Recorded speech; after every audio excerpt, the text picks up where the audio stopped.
New message. Hi, hello. I'm the junior manager here at the restaurant. I'm supposed to walk you through the job as our new security guard. From your resume, I can tell that you're already a well-experienced guard. But, it's protocol, so I have to walk you through the basics anyway. So, let's get started. We have security cameras all around the restaurant, and if you bring up the camera panel, you'll be able to view the feed from each camera by pressing the camera buttons on the minimap. Now, our lights are always off during the night, obviously, because it'd be a waste of power to leave them on. So to actually see something on the cameras, you can activate the camera system's night vision mode. You activate night vision by clicking on the button of whatever camera you're currently viewing. So for example, say you want to see what's on camera 1. You bring up the camera panel, you click on the button that says Cam 01, and then to use night vision, you click on Cam 01 again. Once night vision is activated, you can click on any of the other cameras and view them with night vision as well. And you turn it off the same way you turn it on.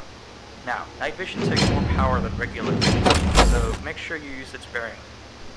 Your first priority as a security guard here is to keep an eye on the animatronics. Those are really expensive machines, and you do not want them stolen. And you keep an eye on them through the cameras. We have quite a few animatronics here at Candy's. There's of course the cats Candy and Cindy, there's Chester the chimpanzee, there's the penguins, just lots I tell you.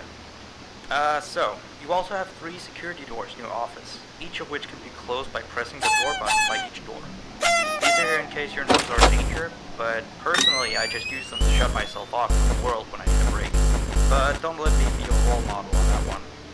You need to remember that closing these doors takes power, and the longer they're closed, the more power they drain. Now, I know that sounds kinda backwards, but you have to trust me on that one. I think it's something about the doors having an automatic fail-safe feature in case the power gets cut off, so they open up if there's no more power. All I know for sure is that they do use more and more power the longer they're closed, so you don't want to keep them closed for too long at a time. Now, the reason I keep mentioning the power is because the restaurant uses a backup power generator at night, which only has a certain amount of juice in it. So anything from viewing the cameras to using the security doors takes power. You can see how much power you have left on the computer on the desk in front of you. Try not to run out of power. If you do though, you won't be stuck in the office since the doors will always open up anyway. Oh, and one last thing. The animatronics aren't completely turned off at night, so they might start walking around a bit. But just be careful not to let any of them into the office, because we have stuff in there we don't want damaged or anything. Though, don't bother with the ticket booth door. They won't attempt to get in through there. That should be all. You'll hear from me again on your next shift. Have a good night.